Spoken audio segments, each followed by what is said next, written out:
आप सभी का मेरे वीडियो में स्वागत है। और आज के वीडियो में सबसे प्रमुख बात ये बताने वाली हूँ कि एक हमारे व्यूवर का प्रश्न था कि समूह में कौन सी महिलाएं जुड़ सकती हैं, गरीब या मध्यम वर्गीय, उच्च वर्गीय। मतलब उनका प्रश्न था कि उच्च वर्गीय और मध्यम वर्गीय भी जुड़ सकती हैं या नहीं।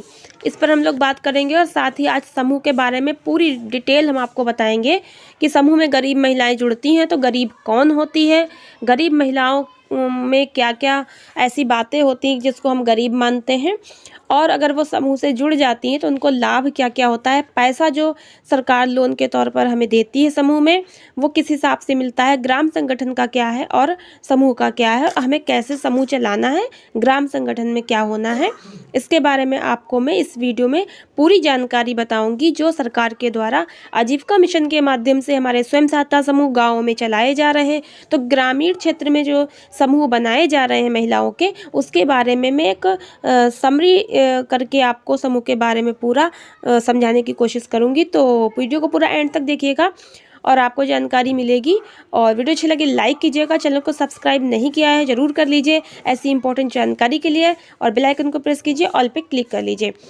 तो यहाँ पर आपको बता दें कि उत्तर प्रदेश राज्य ग्रामीण आजीविका मिशन के तहत वित्तीय प्रबंधन, वित्तीय साक्षरता पर उन्मुखीकरण।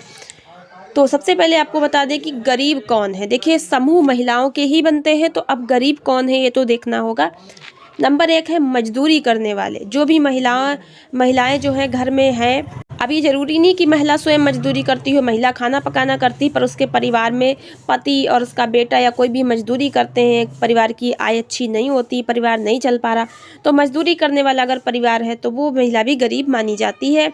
नंबर 2, जिनके पास घर नहीं है। अगर आपके पास घर नहीं है तो आप गरीब हैं। अगर आपके पास ज़मीन नहीं है नंबर 3 पे, तो गरीब हैं। रहन सहन का स्तर निम्न है, यानी कि आपके पास घर भी है, ज़मीन भी है, लेकिन आपकी कमाई नहीं है, आमदनी नहीं है, और आपका जो रहन सहन, जीवन जीने का जो भी है वो सब निम्न है। मतलब गरीबी तरीके से आप जी रहे हैं, आपका पास अच्छी आमदनी नहीं, खाने पीना मुश्किल से चल पा रहा है, तो आप गरीब हैं। बधुआ मजदूर हैं या फिर विधवा हैं। अगर विधवा महिला है तो वो भी तो गरीब है, क्योंकि वो जब विधवा ही हो गई तो परिवार से कहाँ तक उसको खर्च मिलेगा, वो तो दूसरे पर आश्रित है, तो उसका अपना भी तो कुछ होना चाहिए, वो भी तो कुछ विकास करे, कुछ अपने लिए करे। और दिव्यांग है अगर किसी भी तरीके से, तो उनको भी जो है गरीबी में माना जाता है। तो यहाँ पे विधवा हो गए, दिव्यांग हो गए, साथ में अधिक संतान वाले जिसके पास ज़मीन नहीं है, मतलब जिनके 5, 6, 4, 10 बच्चे हो गए। मतलब फ़िलहाल तो अब तो लोग खुद जागरूक हो रहे हैं, लेकिन नहीं, गांव में ऐसा है कि बच्चे ज़्यादा होते हैं, 6, 7, 5 तो होते ही हैं बहुत लोगों के, और ज़मीन भी नहीं होती। तो ऐसे में बच्चों का पालन पोषण करना तो मतलब गरीब में वो लोग होते ही हैं, क्योंकि उनके पास इतनी इनकम ही अच्छी नहीं होती है। 9 नंबर पे है भीख मांगकर जीवन यापन करने वाले गरीब हैं। और नंबर 10 जो है कर्जदार, जिन पर कर्जा है, तो वो भी तो गरीब है, वो अपने खाने खर्चे की व्यवस्था करें या फिर कर्जा उतारने की व्यवस्था करें। तो आपने यहाँ पर देखा कि गरीबी में कौन कौन सी महिलाओं को शामिल किया गया है, कौन कौन से परिवार हैं जिन्हें गरीबी में माना जाता है। तो मजदूरी करने वाले, जिसके पास घर नहीं, ज़मीन नहीं, रहन सहन का स्तर निम्न है, बधवा मजदूर है, विधवा है, दिव्यांग है, और अधिक संतान वाले, जिसके पास ज़मीन नहीं, भीख मांगकर जीवन यापन करना, कर्जदार, ये गरीब होते हैं। अब यहाँ पे आप देख सकते हैं कि जो भी गरीब होता है किसी भी तरीके से हो, जो मैंने पीछे बताया, तो उसके पास पैसा नहीं होता, अर्थ नहीं होता, आर्थिक रूप से भी कमज़ोर होता है, सामाजिक रूप से भी उसका कोई मान सम्मान समाज में उतना उसको नहीं होता है, वो अपने आप को हीन समझा करता है। पर्यावरण, राजनीतिक और निरक्षरता भी होती है, क्योंकि पढ़ाई लिखाई पे उतना खर्च नहीं कर पाते हैं, स्वास्थ्य भी उनका अच्छा नहीं रहता, बीमारियां घेरे रहती हैं। तो ये सारे उनके समाज में परेशानियां उनको होने लगती हैं। तो सरकार गरीब लोगों की आर्थिक, सामाजिक, पर्यावरण, राजनीतिक, निरक्षरता, स्वास्थ्य, इन सभी मुद्दों पर जो है योजनाएं तैयार करती है। और समूह में इसीलिए महिलाओं को जोड़ रहे हैं, क्योंकि महिला अपने परिवार को सबसे आगे ले जाने के लिए प्रयासरत अधिक होती है। तो यहाँ महिलाओं को जोड़ा जाता है, इन सब चीज़ों को देखा जाता है। तो अब यहाँ पर क्या है कि महिलाओं को उसमें जोड़ रहे हैं, तो गरीबी का सबसे ज़्यादा प्रभाव महिलाओं पे जो है देखने को मिलता है। तो गरीबी का महिलाओं पर क्या प्रभाव पड़ता है, सबसे पहले आप देख सकते हैं यहाँ पे लिखा है, परिवार में महिलाओं को कम महत्व मिलता है। देखिए, महिला अगर कुछ भी नहीं करती, केवल खाना बनाना करती है, तो परिवार में क्या है, उसको कम महत्व मिलता है और हेय दृष्टि से देखा जाता है। नंबर 2, परिवार में के निर्णयों में उसकी कोई सहमति नहीं ली जाती। जो भी निर्णय हो, शादी हो, ब्याह हो, कोई सामान खरीदना है, कहीं परिवार में जाना है, कोई भी किसी प्रकार का कोई भी काम हो, उसमें जो निर्णय लेने का काम है पुरुष ही करते हैं। महिलाओं को मतलब कि कम बुद्धि का समझ करके उनसे कोई निर्णय ही नहीं लिया जाता है। और सबसे बड़ी बात तो ये है कि उनके पास अर्थ ही नहीं होता है, वो खुद से मजबूत नहीं होती हैं, आर्थिक रूप से हर तरह से कमज़ोर। तो इस वजह से उनको सब लोग नीचा ही रखने की कोशिश करते हैं। जो जागरूक हैं उनको छोड़ करके बाकी अधिकांश गाँव में ऐसा ही देखा जाता है।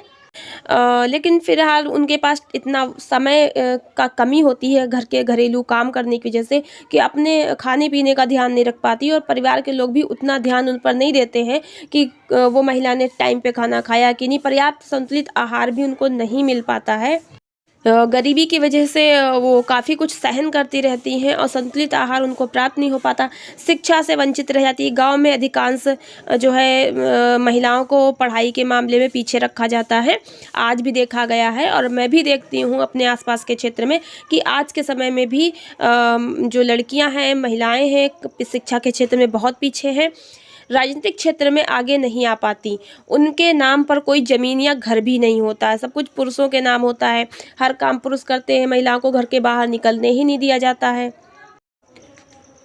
और काम मिलने पर भी मजदूरी कम मिलती है। इससे काम अगर मिल भी गया महिलाओं को तो मजदूरी कम मिलती है, कि उनको उतनी पर्याप्त मजदूरी और अच्छा काम नहीं मिल पाता है। तो यहाँ पर सरकार ने महिलाओं को सशक्त और मजबूत आर्थिक, सामाजिक, राजनीतिक, उनका स्वास्थ्य, उनका खान पान से लेकर हर एक योजना बनाई हुई है। और जो गांव की महिलाएं हैं उनको समूह में इसीलिए जोड़ा जा रहा है कि महिला का जब सशक्तिकरण होगा, महिला सशक्त होगी, मजबूत होगी, तो अपने पूरे परिवार को भी आगे लेकर चलेगी। कि महिला के अंदर विशेषता होती है कि वो जो है अपने से पहले अपने परिवार के बारे में सोचती है। महिलाओं का जितना अधिक विकास किया जाएगा उतना परिवार का भी विकास होगा, परिवार का विकास होगा तो गांव का विकास होगा, और गांव का विकास होगा तो धीरे धीरे हमारे शहर, देश का विकास होगा, महिलाएं आगे आएंगी। तो ये एक समूह के माध्यम से महिलाओं के विकास की जो है एक लहर है। तो यहाँ पर समूह में जोड़कर महिला जो है स्वावलंबी बन सकती है, रोजगार प्राप्त कर सकती है, अपनी आर्थिक स्थिति को मजबूत कर सकती है। और समूह में विभिन्न प्रकार के सरकार फंड देती है। यहाँ पर जैसा कि आप लिखा हुआ देख रहे हैं, स्टार्टअप फंड है, रिवॉल्विंग फंड 15,000, सामुदायिक निवेश निधि है, CIF 1,10,000 ये मिलता है। इसके अलावा आपका कैश क्रेडिट लिंकेज हो जाता है, CCL हो जाता है, तो 1 लाख रुपए प्रथम वर्ष में मिलते हैं। और ये शायद अब बढ़ा भी दिया गया है 2 लाख रुपए तक।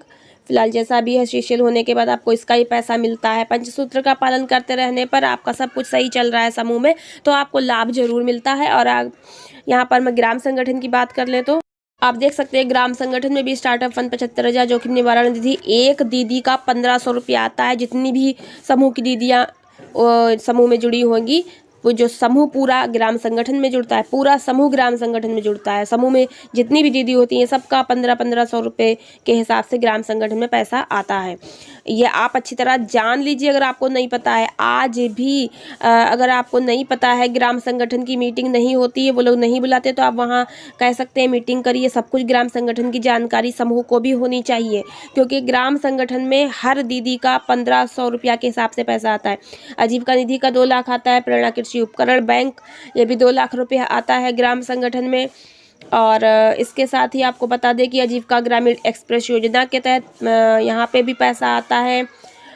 तो ये सब जो है पैसा, इसके बारे में जो भी जानकारी है मैंने डिटेल में समझा कर बताई है। पैसा कैसे मिलता है, कैसे लोन पे लेते हैं, कब वापस करना होता है, ब्याज लगता है कि नहीं लगता है तो कितना लगता है, ग्राम संगठन से पैसा कैसे लेते हैं, समूह से कैसे पैसा लेते हैं, ये सब जानकारी मैंने ऑलरेडी पहले की वीडियो बनाकर बताई जा चुकी है। अगर आपको ये समूह और ग्राम संगठन के पैसे और फंड के बारे में डिटेल में अच्छे से जानना हो तो नीचे डिस्क्रिप्शन में लिंक दिया हुआ है, वहाँ से क्लिक करके समूह और ग्राम संगठन दोनों के लिंक है, देख लीजिएगा।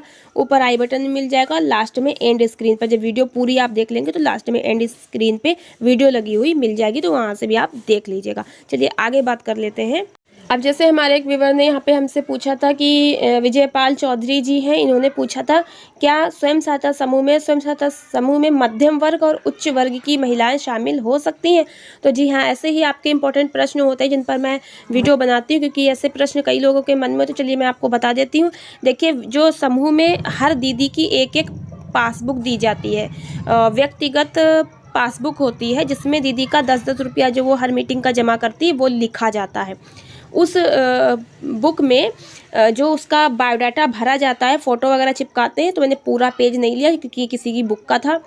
तो यहाँ पर एक लिखा होता है कि जो है व्यक्तिगत सामाजिक स्थिति कैसी है, अति गरीब है कि मध्यम है, यहाँ पर ये लिखा होता है ऑप्शन चुनने के लिए। देख सकते हैं कि यहाँ पर अति गरीब, जो बहुत गरीब है वो महिला जुड़ सकती है, गरीब है जुड़ सकती है, मध्यम वर्गीय है वो जुड़ सकती है, लेकिन उच्च वर्ग का यहाँ कोई ऑप्शन नहीं दिया हुआ है। उच्च वर्ग मतलब जब वो उच्च ही है तो गरीबी वाले कामों में जुड़कर क्या करेगी। समूह अगर आपने बना लिया है तो आप जान लेते हैं कि समूह की बैठक और प्रक्रिया। समूह कम से कम 10 व अधिकतम 19 सदस्य होती हैं। समूह में एक ही आर्थिक स्तर के आसपास की महिलाओं को जोड़कर समूह गठन किया जाता है। समूह में सभी सदस्यों को पंचसूत्र का पालन करना अनिवार्य होता है। समूह में साप्ताहिक बैठक होती है। समूह में ही समूह से संबंधित सभी निर्णय लिए जाते हैं। समूह के बारे में डिटेल से जानना हो तो और भी वीडियोस हैं, मैं नीचे डिस्क्रिप्शन में प्लेलिस्ट समूह की डाल दूंगी, वो प्लेलिस्ट पे क्लिक कर लीजिएगा। ऊपर आई बटन में प्लेलिस्ट होगी और देख लीजिएगा। लास्ट में एंड स्क्रीन पर जब वीडियो एंड हो जाएगी तो वहाँ पे प्लेलिस्ट हो जाएगी समूह की, वो आप ज़रूर देख लीजिएगा। उसमें बहुत सारी वीडियोज़ हैं, आप देख लीजिएगा समूह से रिलेटेड। और समूह में एजेंडा, जब हम लोग समूह में मीटिंग करते हैं तो उसमें क्या क्या मुख्य बातें हम लोग उसमें करते हैं। सबसे पहले प्रार्थना करते हैं, एक दूसरे का परिचय अगर पहली मीटिंग है, और उपस्थिति लिखते हैं, कितनी दीदी आई, कितनी समूह में जुड़ी हैं। बैठक की समीक्षा, बचत, कर्ज, मूलधन, ब्याज, वापसी, नया कर्ज स्वीकृत, सामाजिक मुद्दों पर चर्चा, अन्य मुद्दों पर चर्चा, ये सब हम लोग करते हैं कि समाज में हमारे गांव में किस चीज़ की कमी है, समूह में क्या होना चाहिए। बहुत सारे आप समझ सकते हैं, मैंने रजिस्टर भी लिखा हुआ है तो वो भी आप देख सकते हैं उसमें क्या लिखते हैं।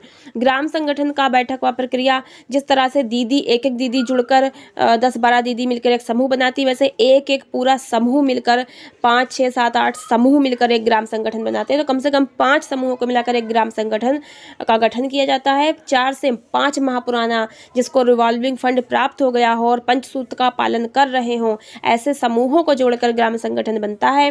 ग्राम संगठन में प्रत्येक माह 2 बैठक होती हैं। अगर 2 बैठक न कर पाइए तो एक तो जरूर करनी होती है। हर महीने में 1 बैठक करना अनिवार्य है, नहीं तो हर महीने में 2 बैठक करना जरूरी होता है। EC1 व EC2, ये सब अगर आप जानना चाहते हैं कि EC क्या होता है तो नीचे डिस्क्रिप्शन में उसका भी लिंक है ग्राम संगठन का, तो उस पर क्लिक करके देखिए, ऊपर आई बटन में और लास्ट में एंड स्क्रीन पे भी मिल जाएगा। तो EC1 में सामान्य चर्चा और EC2 की मीटिंग में वित्तीय लेन देन, पैसे का जमा निकासी, मूलधन, ब्याज, कर्ज, इस पर चर्चा होती है। ग्राम संगठन में 5 पदाधिकारी होते हैं जो कि EC कार्यकारिणी समिति सदस्यों में से चुने जाते हैं, और बाकी जो EC सदस्य बचते हैं उन शेष बचे हुए सदस्यों को उप समितियों में बांटकर उप समितियों का गठन कर देते हैं। और उप समितियाँ अगर आप नहीं जानते हैं तो उसका भी नीचे मैंने डिस्क्रिप्शन में लिंक दे रखा, ऊपर आई बटन में लिंक दे रखा है, लास्ट में एंड स्क्रीन पर देख लीजिएगा। तो बैठक जब ग्राम संगठन में होती है तो उसमें भी प्रार्थना, परिचय, उपस्थिति, पिछले बैठक की समीक्षा, क्या क्या काम पिछले बैठक में छूट गए थे, क्या निर्णय जो पिछली बैठक में नहीं हो पाया तो इस बैठक में करना चाहिए। बचत है, कर्ज है, मूलधन, ब्याज, वापसी, नया कर्ज स्वीकृत, जो कैडर के कार्य हैं उनकी समीक्षा। कैडर क्या है, जैसे हमारी आजीविका सखी है, बैंक सखी है, कृषि सखी है और उद्योग सखी है, जो भी सखियाँ हैं, समूह सखी, इनके कार्यों का मूल्यांकन, अच्छे काम कर रही क्या नहीं, उनका मानदेय देना है, उस पर चर्चा। उप समितियों के कार्य पर चर्चा, सामाजिक मुद्दों पर चर्चा, अन्य मुद्दों पर चर्चा। तो ये सब सखी वखी जो है ग्राम संगठन के अंडर में रहती हैं। ग्राम संगठन के पदाधिकारी मूल्यांकन करते हैं, देखते हैं। तो इस तरह से आप देख सकते हैं कि बहुत इंपॉर्टेंट यहाँ पे जानकारी मैंने आप सभी को शेयर की है। तो मिलते हैं नेक्स्ट वीडियो नई जानकारी के साथ। वीडियो पूरा देखने का बहुत बहुत धन्यवाद।